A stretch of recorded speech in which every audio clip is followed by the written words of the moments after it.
Capítulo 12. Perigosas distorções da verdade. A palavra de Deus, o verdadeiro teste do caráter. A lei e ao testemunho. Se eles não falarem desta maneira, jamais verão a alva. Isaías 8:20.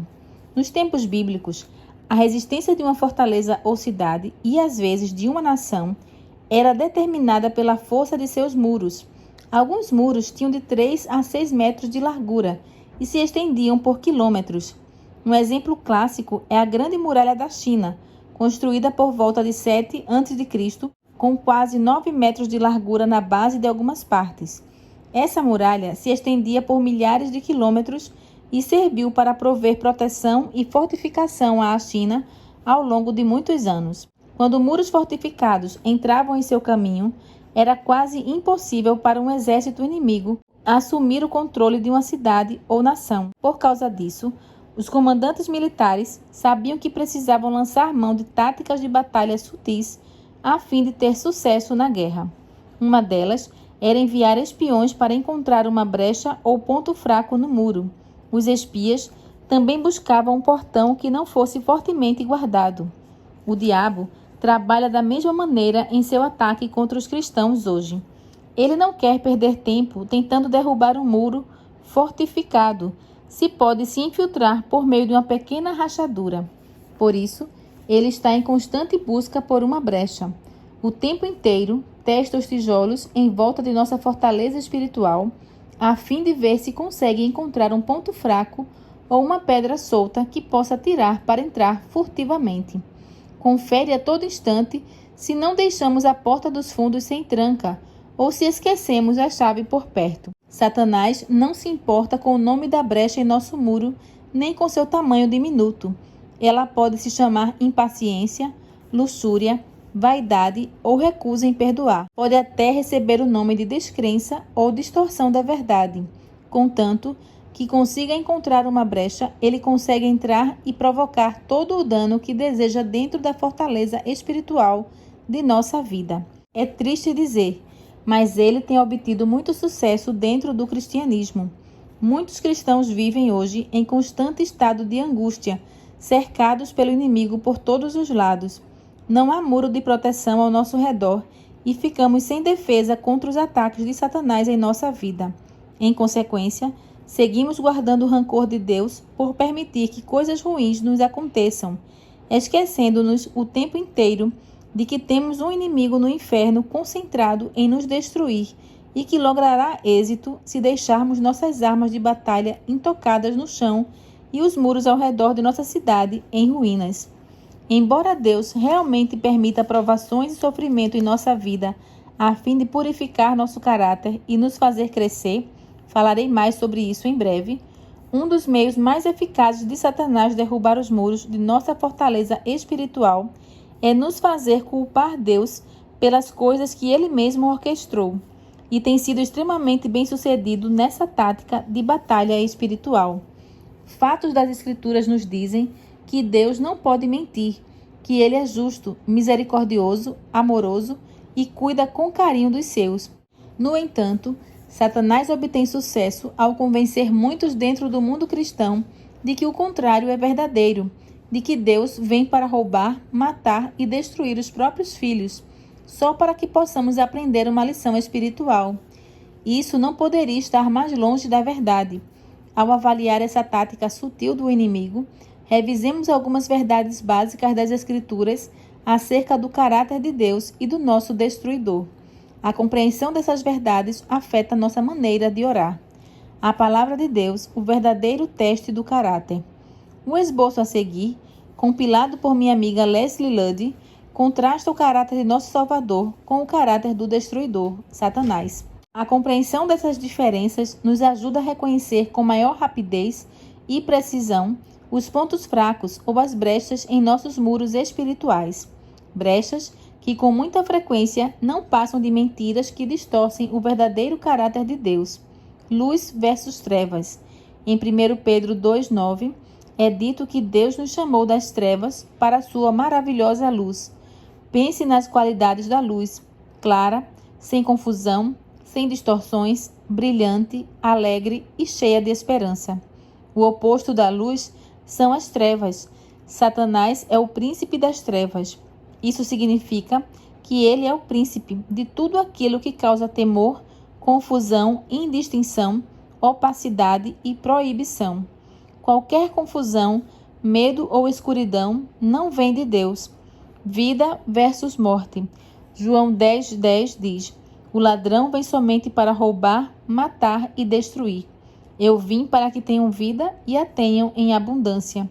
Nessa passagem, vemos que Cristo veio para nos dar vida em abundância, não morte.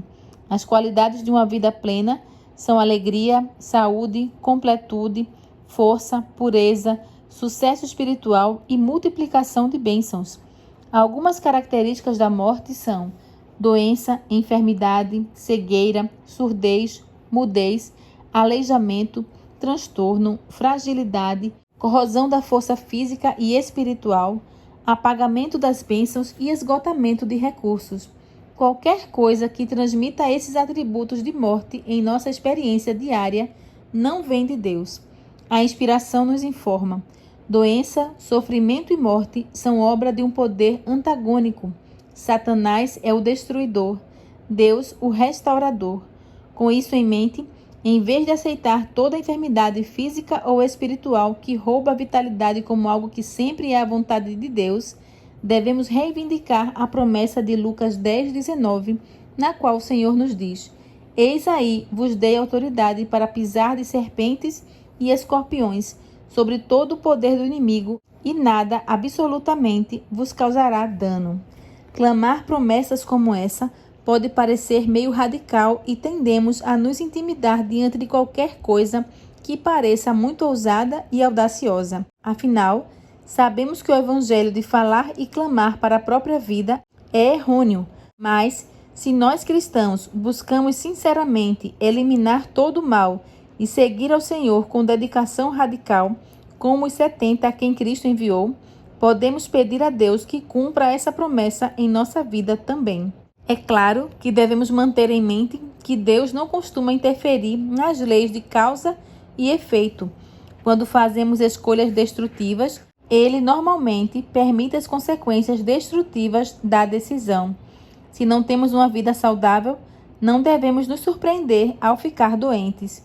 Se temos uma vida imoral, não devemos nos surpreender ao ver os tristes resultados. No entanto, Deus é misericordioso e tem poder para restaurar. Além disso, nem todo sofrimento ou doença acontece por causa das escolhas ruins que fazemos. Algumas dessas coisas são simplesmente obra do inimigo, o destruidor, que tenta impedir a realização da obra de Deus em nossa vida. Vez após vez, a Bíblia nos diz que é o Senhor quem nos cura tanto física quanto espiritualmente. É claro que não sabemos quando Ele escolherá nos curar fisicamente. Pode ser agora, ao longo do tempo ou na ressurreição. Portanto, devemos confiar em sua vontade soberana. Entretanto, sabemos sem sombra de dúvida que é da vontade dele nos curar espiritualmente hoje, aqui e agora. E é da vontade dele que tenhamos vida e vida em abundância. Pai das luzes versus pai da mentira. Tiago 1,17 diz que Deus é o Pai das luzes, em quem não há sombra de mudança. Nas Escrituras, o Pai das luzes é definido como o doador do bem e de dons perfeitos, misericordioso, longânimo, bom, rápido em perdoar, forte para proteger, capaz de nos resgatar e desejoso de fazê-lo. Um libertador gentil de tudo aquilo que nos faria cair em armadilha. O inimigo, por sua vez, é o pai da mentira. Ele suga a vida e a esperança.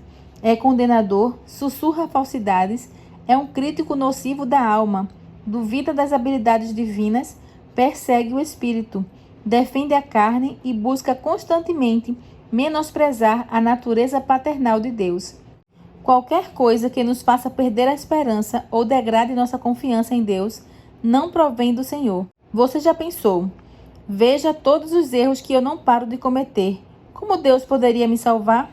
É melhor eu desistir e parar de tentar. Se você já teve esse tipo de pensamento, saiba que ele não vem de Deus. Esses pensamentos provêm do inimigo, e ele é um enganador. A inspiração nos encoraja. Não dê ouvidos à sugestão do inimigo de permanecer afastado de Cristo até que se faça melhor, até que você seja bastante bom para ir a Deus. Se esperar até lá, nunca você irá a Ele. Se Satanás te apontar as vestes imundas, repete a promessa de Jesus: o que vem a mim, de maneira nenhuma o lançarei fora. João 6,37. Dize ao inimigo que o sangue de Cristo purifica de todo o pecado. Romanos 5,8 nos diz: mas Deus prova o seu próprio amor para conosco, pelo fato de ter Cristo morrido por nós, sendo nós ainda pecadores. Sim, mesmo quando ainda éramos pecadores, Cristo já havia pagado o preço de nosso resgate. A boa notícia é que Ele não nos deixa do mesmo jeito que nos encontra. Conforme escreveu o autor Paul Washer, é uma antiga e duradoura verdade do Evangelho o fato de que a maior evidência de termos sido justificados é estarmos passando atualmente pelo processo de santificação. Temos a certeza de que Deus nos salvou da condenação do pecado, porque Ele agora está nos salvando de seu poder. Uma de minhas promessas preferidas está em 2 Coríntios 5,17. E assim, se alguém está em Cristo, é nova criatura. As coisas antigas já passaram, eis que se fizeram novas. No futuro, quando você ouvir aquela voz sussurrar dúvida ou desespero, lembre-se de que não é Deus quem está falando, mas o destruidor. Deus sempre comunica esperança, não desesperança. Somos ensinados. Jesus deseja que nos cheguemos a Ele como estamos, pecaminosos, desamparados e dependentes. Devemos ir com todas as nossas fraquezas, imprudência e pecaminosidade, e arrependidos, lançar-nos a seus pés. Ele se alegra ao nos envolver em seus braços de amor, curar nossas feridas e nos purificar de toda a impureza. Disciplina versus abuso. Hebreus 12, 5-7. Compara o discipulado espiritual à disciplina de um pai amoroso e dedicado. Esse tipo de disciplina é expressada com ternura, em amor. É minimizada ao nível da necessidade, proporcionando mais força e amor, uma vez que sempre é ministrada com a esperança de reconciliação e promovendo intimidade ainda maior com Ele. O inimigo trabalha apenas na arena do abuso. É cruel, nervoso, severo, extremo e cospe ameaças de abandono. O abuso de Satanás fere, adoece, quebra o espírito e interrompe a intimidade. Qualquer coisa de natureza abusiva contra nós não vem de Deus. Muitas vezes na vida, senti uma dor bem real ao ver Deus tirar algo do eu em minha vida. Quer tenha sido uma afeição exagerada por algo ou alguém, um hábito egoísta, quer algo que me dava prazer. Não foi gostoso abrir mão dessas coisas, do eu. Entretanto, isso é diferente da dor que o inimigo proporciona. O inimigo corta para matar, mas Deus, como um cirurgião, corta para restaurar. Quando Deus nos disciplina pedindo que entreguemos algo a Ele, sempre é para que nos aproximemos mais dele. A Bíblia conta que a disciplina de Deus é como a de um agricultor que poda as vinhas a fim de que elas produzam mais frutos. Ver João 15, 1 e 2. No livro A Ciência do Bom Viver, Ellen White expande nosso conhecimento acerca da disciplina de Deus. Muitos que sinceramente consagram a vida ao serviço de Deus ficam surpresos e desiludidos ao encontrar-se como nunca, rodeados de obstáculos e assediados por provas e perplexidades. Oram para que seu caráter se assemelhe ao de Cristo e se tornem aptos para a obra do Senhor. E, contudo, são postos em circunstâncias que parecem provocar toda a malícia de sua natureza. São-lhes reveladas faltas de cuja existência jamais haviam suspeitado. Como Israel de outrora, perguntam: se Deus nos conduz, por que nos sucedem todas essas coisas? É justamente porque Deus os conduz que estas coisas lhes sucedem. As provas e obstáculos são os métodos de disciplina escolhidos pelo Senhor. Ele, que lê o coração dos homens, conhece melhor do que eles mesmos o seu caráter. Vê que alguns têm faculdades e possibilidades que, bem dirigidas, podiam ser empregadas no avanço de sua obra. Em sua providência, Deus colocou estas pessoas em diferentes situações e variadas circunstâncias a fim de que possam descobrir em seu caráter defeitos que a eles próprios estavam ocultos. Dá-lhes a oportunidade de corrigirem tais defeitos e de se tornarem aptos para o servir. Permite, por vezes, que o fogo da aflição os assalte, a fim de que sejam purificados. O fato de sermos chamados a suportar a prova mostra que o Senhor Jesus vê em nós alguma coisa de precioso que deseja desenvolver. Se nada visse em nós que pudesse glorificar seu nome, não desperdiçaria tempo a depurar-nos. Não lança pedras sem valor na sua fornalha. É o minério precioso que ele depura. Em Malaquias 3:3, o Senhor é retratado como um refinador que purifica a prata, nós, para seu breve retorno. É claro que esse processo de refinamento não é fácil, mas, se permitirmos ser transformados por suas mãos, ele nos transformará em belos indivíduos para a sua glória. E, assim como Jó, poderemos dizer: se ele me provasse, sairia eu como ouro. Jó 23:10. Portanto, se você está sendo podado por aflições, anime-se, pois isso mostra que Deus ainda vê possibilidades em sua vida. E essa é uma ótima notícia. Noivo versus marido rude. Cristo é chamado de nosso noivo amoroso ao longo de toda a Bíblia. O noivo amoroso escuta com paciência, é afetuoso, resgata e defende. Está disposto a dar a própria vida para salvar. Responde com rapidez às necessidades da noiva. Fala o tempo inteiro palavras de amor e bondade. Ora continuamente pelo bem da sua amada. O inimigo é como um marido rude, impaciente, frio e arrogante. Nunca está satisfeito. É distante, exigente, controlador, tenta nos pegar fazendo algo errado, é verbal e fisicamente abusivo, egoísta e finge ternura só para conseguir o que quer. Qualquer característica da natureza de um marido rude que vem contra nós não se origina de Deus. Pastor versus leão a rugir. João 10:11-15 define Cristo como bom pastor, que dá a própria vida pelas ovelhas. Por ser o nosso pastor, interessa-se profundamente até pelas menores coisas. É vigilante, sempre alerta às necessidades dos seus, sem nunca se cansar ou dormir. Vigia o tempo inteiro os seus cordeiros com olhar afetuoso, pronto para lutar e derrotar qualquer inimigo que ouse atacar aquele sob seu cuidado. Satanás é definido como um leão a rugir em 1 Pedro 5:8. O leão que ruge é o contrário de um bom pastor. Ele tenta controlar pelo medo, em vez de usar o amor. Governa por meio da intimidação, não do respeito. Faz exigências e ameaça castigos severos se não for obedecido. Torna a alma tensa e ansiosa em comparação com a paz absoluta prometida pelo pastor no Salmo 23. O inimigo rude, alto, alardeando o seu poder e grita a todo instante: cuidado, o inimigo é mais poderoso do que você. Qualquer coisa da natureza do leão a rugir que vem contra nós não se origina de Deus. Aqueles que deixam o envolvimento com bruxaria e o ocultismo contam que as características do marido rude e leão a rugir são demonstradas com frequência por meio da manipulação e do controle.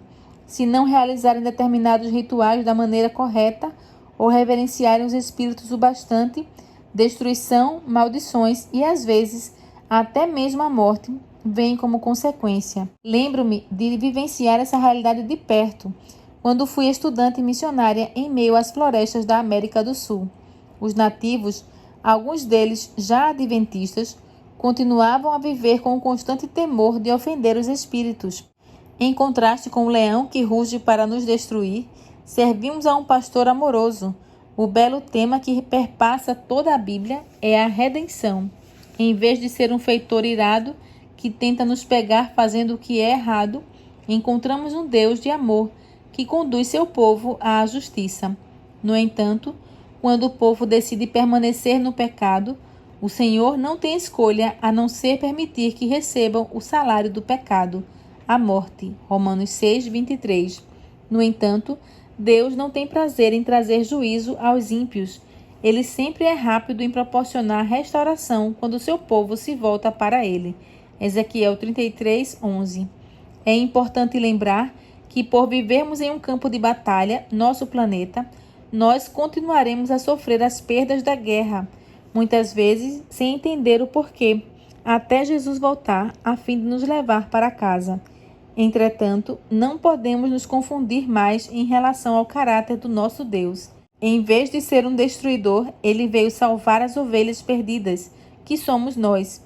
É nosso bom pastor, que nos resgata do leão que ruge.